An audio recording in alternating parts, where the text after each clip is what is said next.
بسم الله الرحمن الرحيم. السلام عليكم ورحمة الله وبركاته. الحمد لله الذي تتم به نعمة الصالحات، والصلاة والسلام على هادي البشرية جمعاء الذي أدى الأمانة ونصح الأمة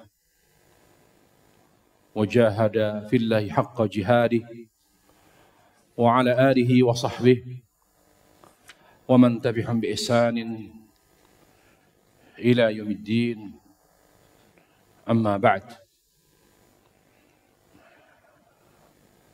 Alhamdulillah, kita selalu mengingatkan diri kita bahwa kita akan kembali kepada Allah Subhanahu wa Ta'ala, cepat atau lambat. Maka kita tidak hanya mengingat bahwa kita akan kembali kepada Allah, tetapi juga kita harus ingatkan diri kita bahwa ketika kita kembali kepada Allah, kita harus dalam keadaan bersyukur kepada Allah Subhanahu wa Ta'ala. Karena orang yang wafat husnul khatimah adalah orang yang ketika diwafatkan oleh Allah Subhanahu wa Ta'ala, hatinya dalam keadaan bersyukur kepada Allah Subhanahu wa Ta'ala. Oleh karenanya kewajiban kita di dunia untuk membuat kita terus fokus kepada syukur, maka yang harus kita jaga selalu pada setiap detik dari umur kita adalah ikhlas dan tauhid. Kapanpun itu tidak akan pernah seorang muslim berhenti untuk ikhlas dan bertauhid kepada Allah Jalla wa'ala. Yang kedua adalah selalu napas kita adalah napas sunnah. Napas kita adalah napas yang sesuai dengan tuntunan Nabi SAW. Syekhul Islam Taimiyah rahimahullahu ta'ala menjelaskan kenapa kita harus mengikuti sunnah, tuntunan Nabi SAW. Karena yang membuat kita semakin bertauhid kepada Allah Jalla wa'ala, yang membuat kita semakin ikhlas adalah sunnah. Jadi orang yang meninggalkan sunnah, sebetulnya dia sedang mengabaikan ikhlas. Dan dia sedang menyampingkan tauhid. Kenapa sahabat Rasulullah merupakan orang-orang yang bertauhid? Mengapa sahabat Rasulullah SAW adalah orang yang kuat ikhlasnya? Karena mereka berpegang teguh dengan sunnah. Jadi sunnah, mengikuti sunnah Nabi SAW bukan untuk mencari sensasi, bukan pula untuk hal lain. Tiada lain, tiada bukan, kita mengikuti tuntunan Nabi SAW adalah agar kita lebih bertauhid dan lebih ikhlas. Makanya Syekhul Islam Taimiyah rahimahullahu ta'ala mengatakan, kullama kana ar-rajul atba' li Muhammadin sallallahu alaihi wasallam kana akmalu ikhlasa. Seorang muslim semakin ia berpegang teguh dengan tuntunan Nabi SAW, maka akan semakin kuat tauhidnya dan akan semakin sempurna ikhlasnya. Para jemaah sekalian yang dimuliakan Allah Jalla wa'ala, pada kajian kita pada hari ini dari kitab Riyadhus Shalihin kita akan membahas tentang sabar. Apa itu sabar? Kalau kita melihat dari dalil-dalil yang ditampilkan dan dihadirkan oleh Imam Nawawi, tentu beliau selalu menghadirkan ayat Al-Quran dan hadis Rasulullah sallallahu alaihi wasallam yang tujuannya adalah untuk menjelaskan sabar, kedudukan sabar, dan lain sebagainya. Maka kita ingin menyampaikan intisari sabar. Kesimpulan sabar itu apa? Ya, kita pertama bahas pengertian sabar secara etimologi. Sabar itu artinya menahan diri. Allah Jalla wa'ala menggunakan kata sabar artinya menahan diri. Sebagaimana surah Al-Kahfi Allah katakan, a'udzubillahi minasyaitonir rajim, wasbir nafsaka ma'al ladina yad'una rabbahum bil ghadati wal 'ashyi yuriduna wajha. Tahan dirimu ya Muhammad. Di sini Allah menggunakan kata sabar dalam arti tahan dirimu ma'al ladina yad'una rabbahum, untuk senantiasa bersama orang-orang yang beribadah kepada Allah. Ya, yad'una rabbahum khaufan wa tam'a. Wasbir nafsaka ma'al ladzina yad'u rabbahum. Ya, jadi Allah memerintahkan Nabi yang mulia sallallahu alaihi wasallam untuk menahan diri, untuk tetap bergaul, ya, tetap menjaga hubungan dengan orang-orang yang beribadah kepada Allah Subhanahu wa taala. Nah, sekarang adalah kita bahas secara terminologi. Apa itu sabar? Sabar adalah habsun nafsi ala ta'atillah wa an ma'asiyati wa ala aqdarihi al-mu'limah. Sabar adalah secara terminologi menahan diri untuk tetap taat kepada Allah. Ya, kenapa kita harus sabar dalam menjalankan ketaatan kepada Allah? Karena jiwa kita ini cenderung kepada nafsu. Indan nafsa la'ammaratun bisu. Kemudian kecenderungan fisik ini malas. Ya. Jadi untuk menjalankan ketaatan secara fisik apalagi, maka perlu perjuangan. Thaqilatun 'alal abdan. Apalagi kita juga punya sifat yang ya pelit. Yuhibbunal mala hubban jamma. Kita punya sifat pelit, perhitungan. Maka untuk berzakat itu berat. Perlu kesabaran. Untuk bersedekah itu berat. Perlu kesabaran. Makanya menjalankan ketaatan, sabar dalam menjalankan ketaatan adalah sabar yang paling berat dan paling utama. Dan disinilah Allah menjadikan sabar dalam ketaatan kunci sabar dari maksiat. Sabar dalam ketaatan kunci sabar dalam menghadapi takdir Allah yang pahit dan tidak mengenakan. Jadi subhanallah, dengan rahmatnya subhanahu wa ta'ala, ketika seorang sabar dalam ketaatan, maka dia akan mampu sabar dalam apa? Dalam menjauhkan dirinya dari maksiat. Ketika dia sabar dalam ketaatan, dia akan sabar dalam menghadapi musibah. Makanya kalau kita ingin menjadi orang sabar, bukan sabar dalam menghadapi musibah. Karena sabar menghadapi musibah orang kafir juga punya. Bagaimana Nabi alaihissalam memuji kesabaran orang Romawi. Dan Nabi mengakui bahwa orang-orang Romawi itu adalah orang-orang yang cepat bangkit. Tidak lama, tidak berlarut-larut dalam keterpurukan jiwa. Apa kata Nabi alaihissalam? Asra'uhum ba'dal ifaqah. Orang Romawi itu hebat. Mereka itu orang-orang yang tangguh, orang-orang yang tabah. Apakah Nabi mengakui kesabaran mereka sabar ibadah? Bukan. Beliau hanya mengungkapkan fakta. Artinya, sabar dalam menghadapi musibah tidak hebat. Jadi kalau orang tabah menghadapi musibah, biasa itu. Justru yang istimewa bagi seorang muslim, yang membedakan sabar kita dengan sabar orang kafir apa? Sabar dalam menjalankan ketaatan. Apa itu sabar dalam menjalankan ketaatan? Kalau kita belum sabar dalam menjalankan ketaatan, kita belum sabar dari maksiat, belum sabar. Dan berat untuk sabar dari musibah. Nah, pertanyaannya, kaifa nasbiru ala ta'atillah? Bagaimana kita sabar dalam ketaatan pada Allah? Kata ulama, ya, yang pertama, sabar dalam bertauhid. Sabar untuk tetap ikhlas. Lihat para jemaah sekalian, bagaimana sabar dalam ikhlas itu membuat dia akan terhindar dari maksiat. Nabi Yusuf alaihissalam. Allahu Jalla wa'ala menjaga beliau dari perbuatan zina. Apakah karena beliau nabi? Apakah karena beliau seorang rasul? Sehingga Allah Jalla wa'ala hamahu minaz zina wal fahisha, sehingga Allah melindungi beliau dari zina? Tidak. Allah lindungi Nabi Yusuf alaihissalam dari zina bukan karena beliau nabi. Tapi kenapa beliau dijaga oleh Allah Jalla wa'ala perbuatan yang keji itu? Karena beliau seorang yang ikhlas. Karena beliau selama ini selalu sabar untuk ikhlas. Allah katakan apa? Wa kadzalika linasrifa anhu su'wal fahsya innahu min ibadinal mukhlasin. Dan demikianlah kami palingkan dia dari perbuatan yang keji, yaitu zina. Kenapa Allah palingkan dia dari zina? Innahu min ibadina al-mukhlasin atau mukhlisin. Karena dia termasuk hamba kami yang ikhlas.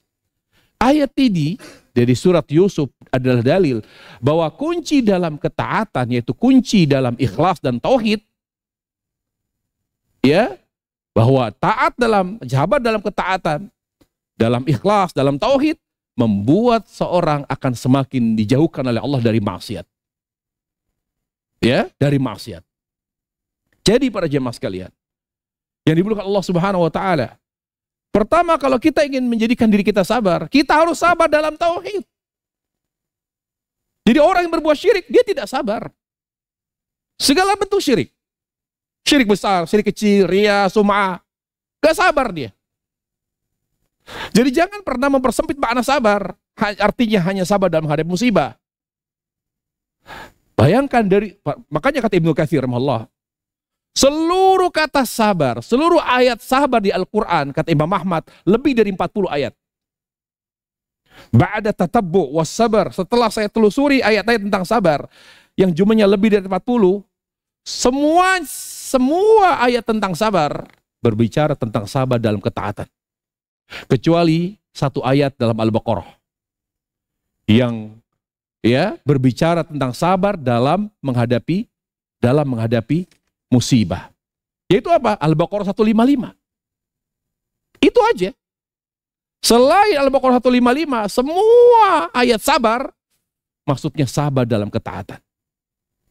Berarti, sabar dalam menghadapi musibah, itu biasa. Bukan hal istimewa bagi seorang muslim. Anda sabar. Subhanallah. Ditinggal wafat anaknya. Kehilangan harta. Tapi sabar. Luar biasa. Belum. Anda luar biasa kalau Anda sabar dalam bertauhid. Anda hebat kalau Anda di saat semua orientasinya dunia, tapi Anda tetap ikhlas. Selalu mengharapkan ridha Allah.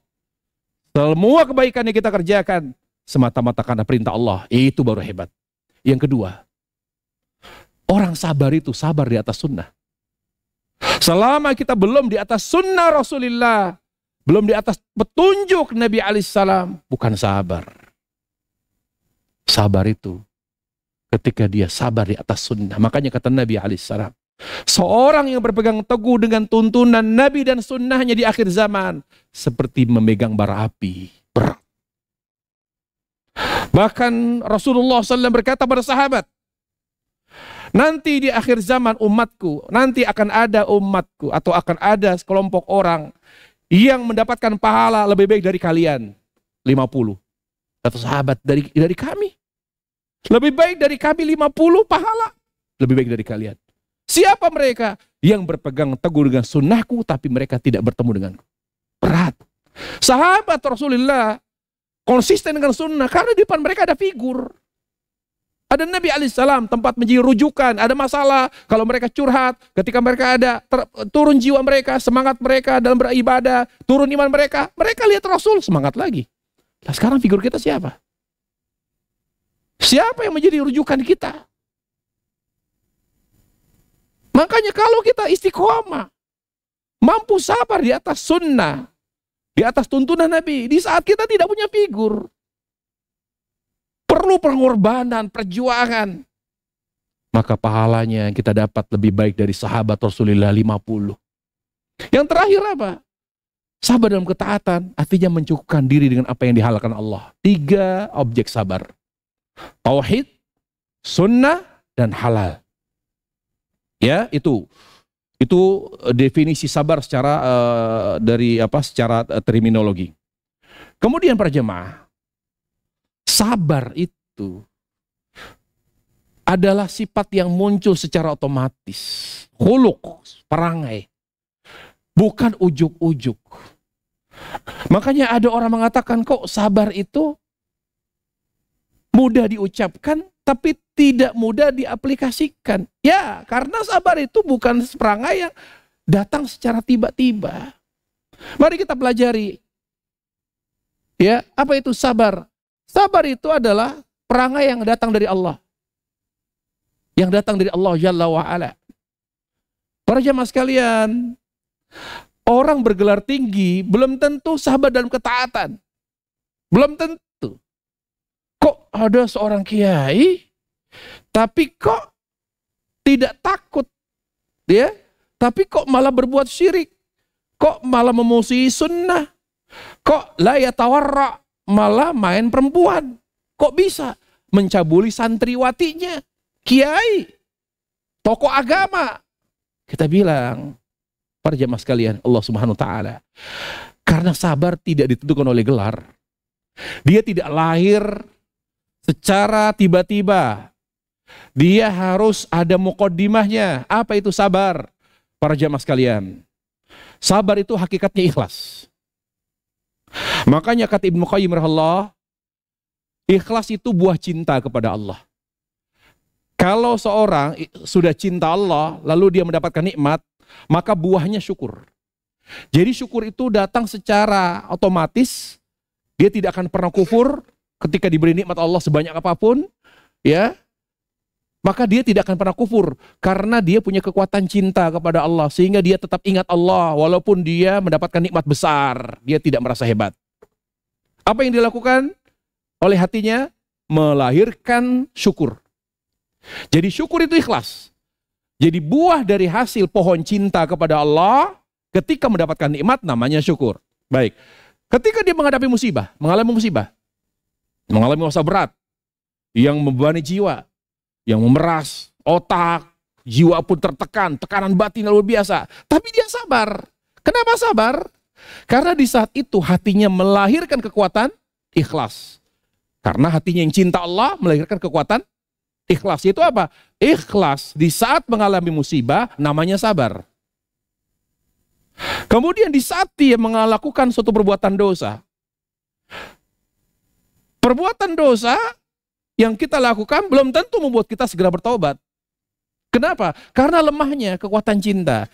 Cinta itu, cinta kepada Allah itu, ketika kita melakukan perbuatan dosa, maka dia akan segera melahirkan kekuatan yang membuat kita bisa bertobat. Nah, taubat setelah berbuat dosa itu adalah hasil dari cinta, namanya ikhlas. Makanya kata ulama, ikhlas itu tandanya 3.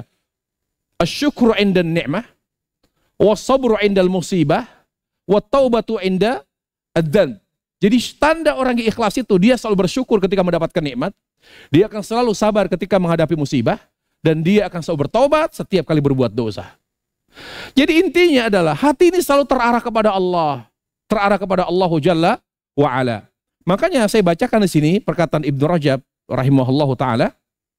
Ya, kata dikatakan oleh Ibnu Rajab rahimahullahu ta'ala dalam ini, bahwa beliau katakan, ya, dalam apa?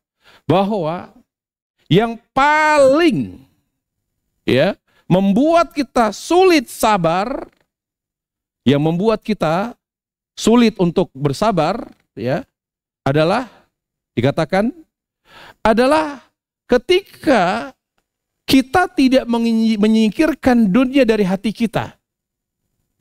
Kapan kita tidak berhasil menyingkirkan dunia dari hati kita? Apakah dunia itu anak, istri, perempuan, harta, tahta? Ketika apa?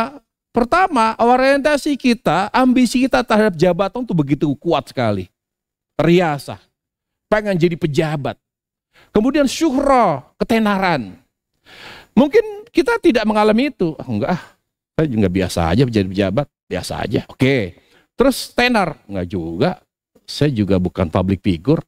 Tapi penyakit ini yang terakhir nih, kata Ibnu Rajab. Apa itu? Suka dipuji.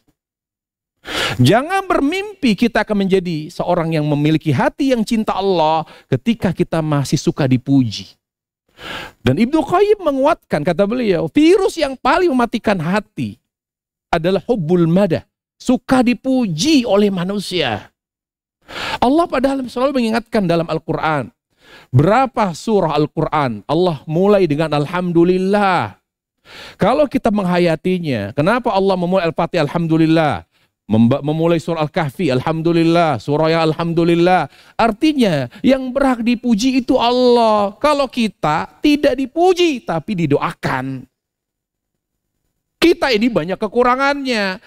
Kelebihannya ada pada diri kita dari Allah. Apa yang membuat kita layak dipuji? Nggak ada. Jadi kita ini lebih layak didoakan. Lah, nggak logis kalau kita suka dipuji. Lah, uang kelebihan kita dari Allah kok. Jadi kita kalau mau sabar ketika menghadapi musibah, persoalan hidup berat, kalau kita mau bersyukur secara otomatis ketika mendapatkan nikmat, tidak kufur, tidak sombong, kalau kita mau segera kembali kepada Allah dengan taubat, menyesal setiap kali berbuat dosa, dicicil. Karena tidak mungkin kebaikan yang besar muncul secara tiba-tiba kalau tidak ada cicilan.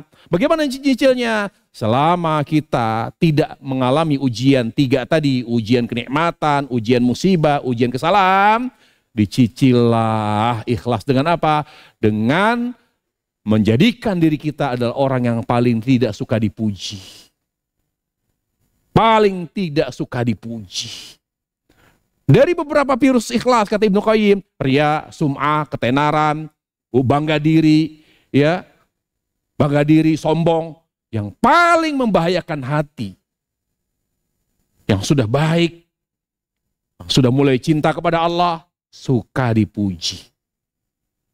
Karena akan membuat dia lupa daratan, membuat dia dirinya hebat, menisbatkan setiap kehebatan, kesuksesan dia telah ia capai kepada dirinya. Ini awal kufur para jamaah sekalian, Allah Subhanahu wa taala. Kemudian para jamaah sekalian, Allah Subhanahu wa taala. Ya, sabar itu karena begitu berat, makanya Allah memberi pahala sabar tidak terbatas. Tapi bukan hanya sabar dalam musibah. Sabar yang melahirkan pahala tidak terbatas adalah sabar yang mencakup seluruh macam sabar. 3 macam sabar tadi. Allah Ta'ala berfirman, innama yuwaffas sabiruna ajrahum bighairi hisab. Allah akan memberikan pahala orang yang sabar dengan pahala yang tidak terbatas. Ketika dia sabar dalam ketaatan, sabar dari maksiat, dan sabar dalam menghadapi musibah.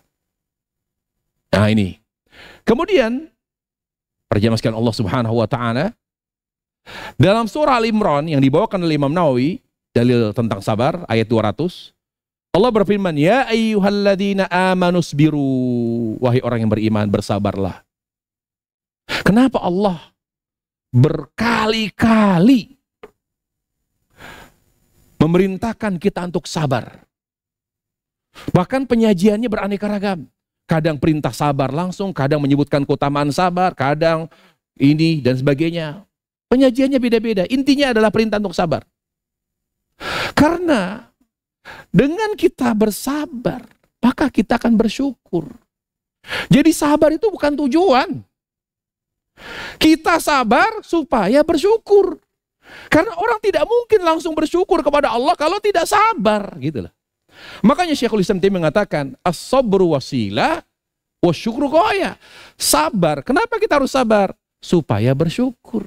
Karena sabar itu sarana. Sementara syukur itu tujuan. Jadi kenapa kita harus sabar? Supaya kita menjadi hamba Allah yang bersyukur. Jadi kita sabar dan bertauhid. Kenapa saya harus sabar? Untuk tetap bertauhid. Supaya kita bersyukur. Kenapa kita harus sabar? Untuk tetap berpegang teguh dengan sunnah.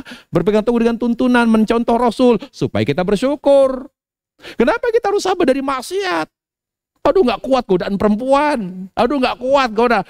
Kita sabar dari maksiat yang berkaitan dengan perempuan, berkaitan dengan harta, supaya kita bersyukur.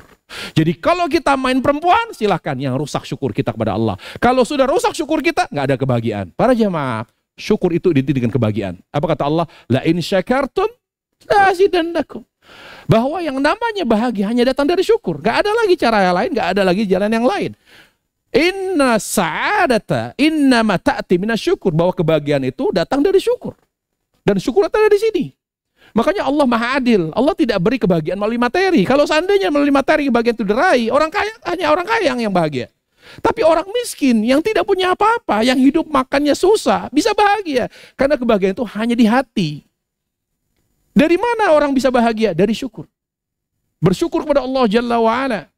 Makanya para nabi paham betul Para nabi sangat paham bahwa membuat hati bahagia itu hanya dengan bersyukur pada Allah. Makanya Nabi Sulaiman, dia kaya raya, tapi dia paham bahwa kekayaan tidak membuatnya bahagia, tapi dengan bersyukur. Makanya beliau selalu berdoa, Rabbi auzi'ni an ashkura ni'mataka allati an'amta 'alai. Rasulullah sallallahu alaihi wasallam, di mana hidup beliau sangat sederhana. Beliau kalau sering makan kurma yang kualitasnya rendah. Beliau sering datang, bahkan beberapa kali beliau datang di waktu pagi, bertanya kepada istrinya, apakah ada makanan yang bisa buat sarapan? Kata Aisyah, tidak ada ya Rasulullah. 3 hari kita tidak masak. Gak ada yang bisa dibuat makan. Gak ada makanan sama sekali. Buat sarapan, gak ada. Idzan ana shaim, kalau gitu saya puasa. Tapi apakah Nabi hidupnya sederhana, beliau tidak bahagia? Tidak. Karena beliau paham bahwa bahagia dengan bersyukur pada Allah. Jadi sabar. Untuk apa? Supaya kita semakin bersyukur pada Allah tabaraka wa ta'ala. Lalu apa kata Allah? Wasabiru. Kata sabiru, ya, dikatakan di sini oleh Syekh Utsaimin rahimahullahu taala.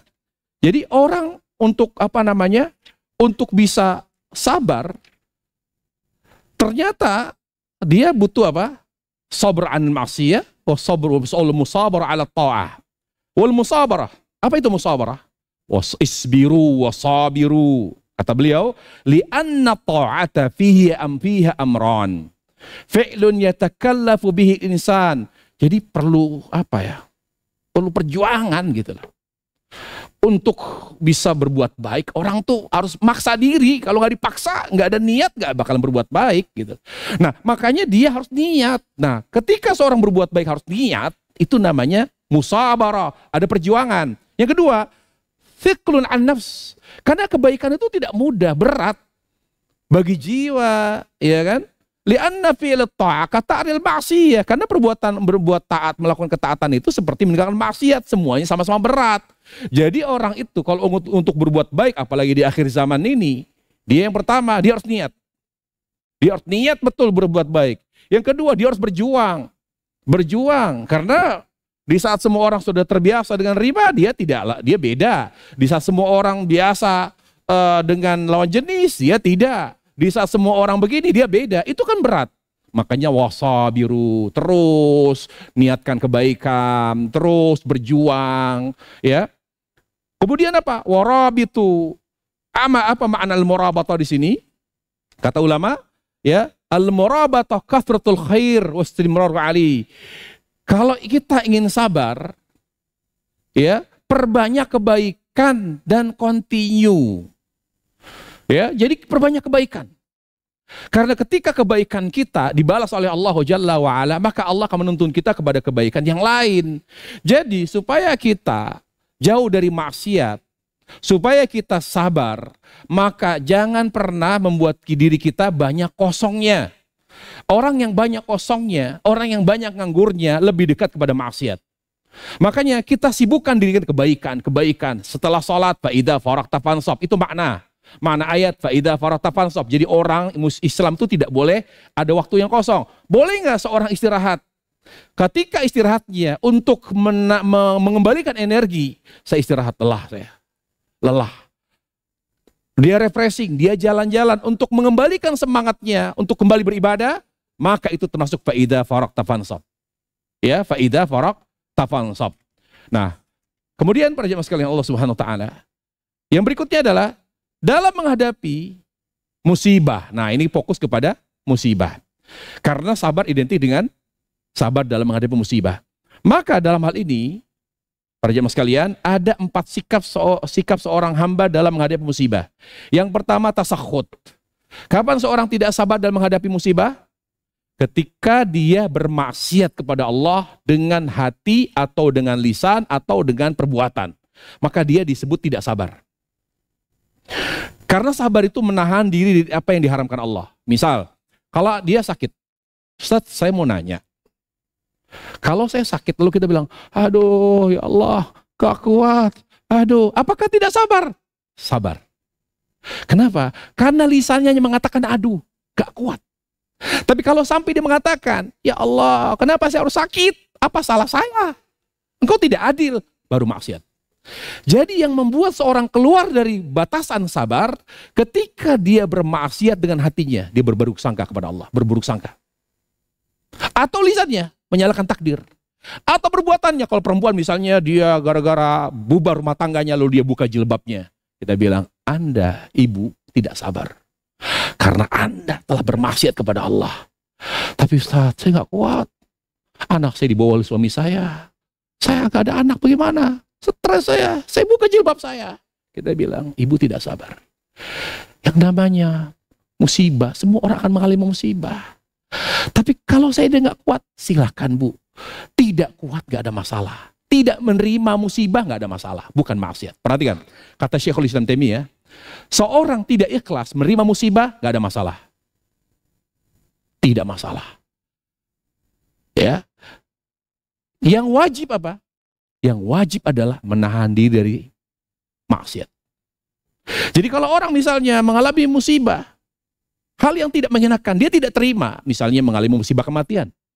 Gak ikhlas saya, ya Allah.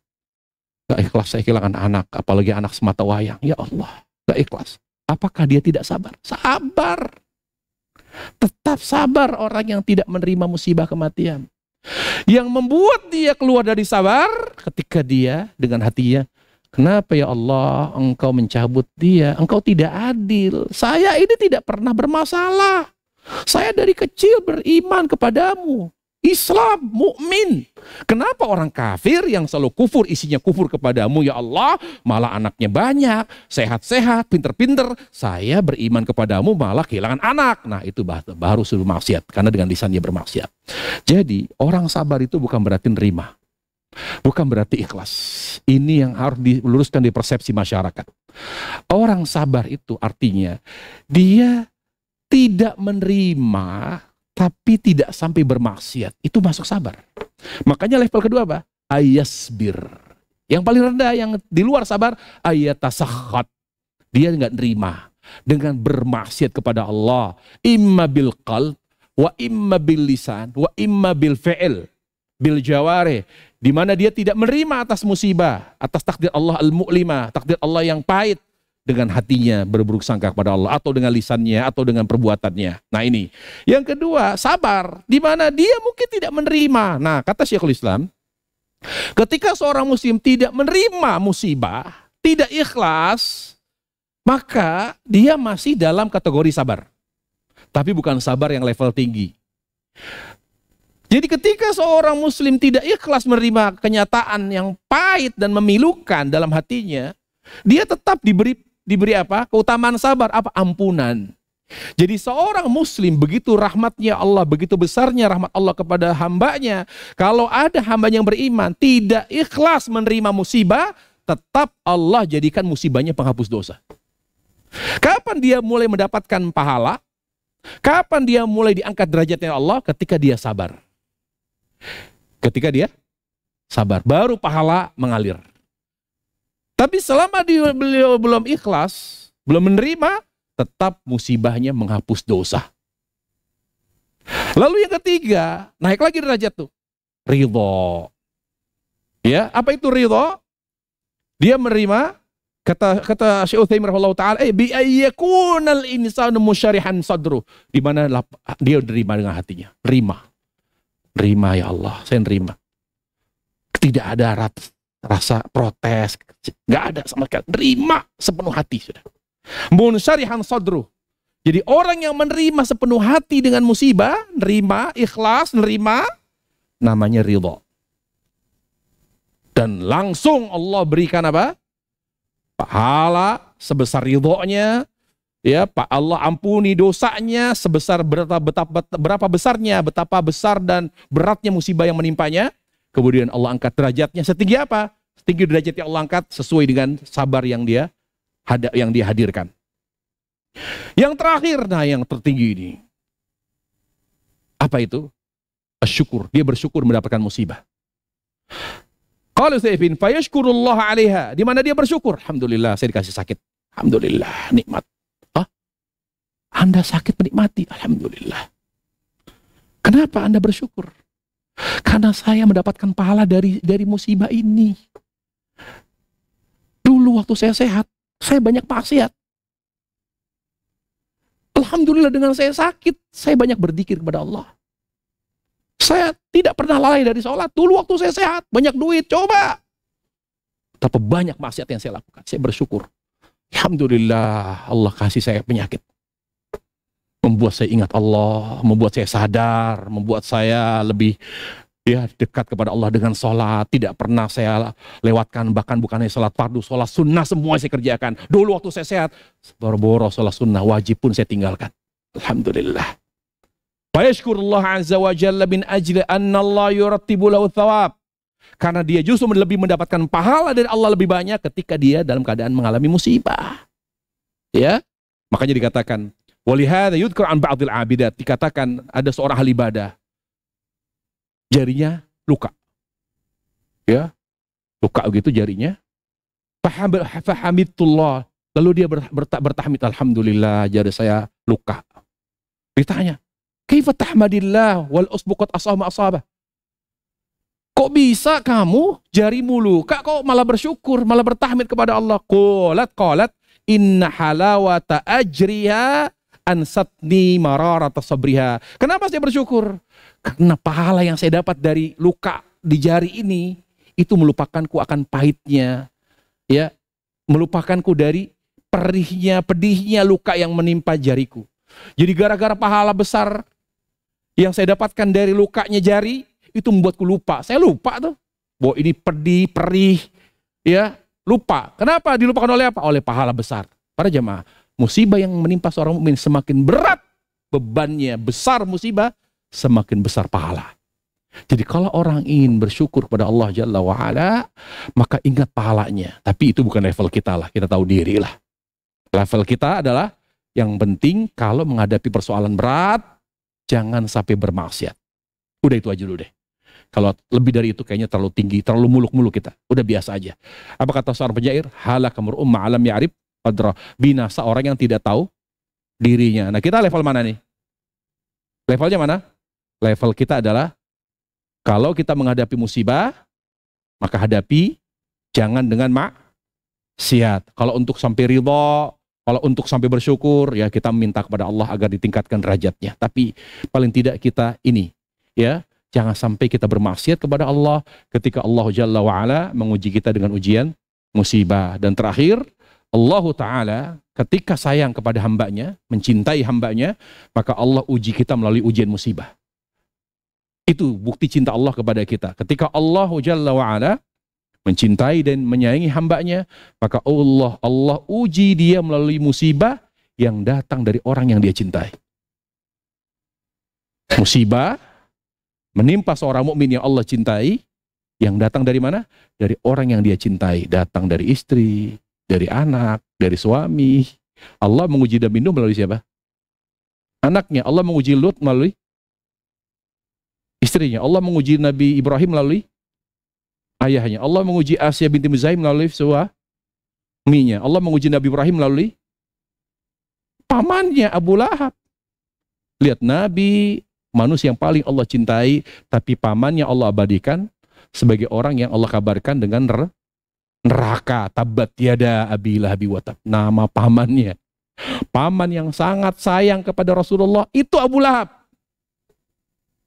Tapi Allah abadikan di Al-Quran. Setiap sholat kita baca tabat yada abi lahabi wa tab ma aghna anhu maluhu. Ya Allah, nama paman Nabi disebut.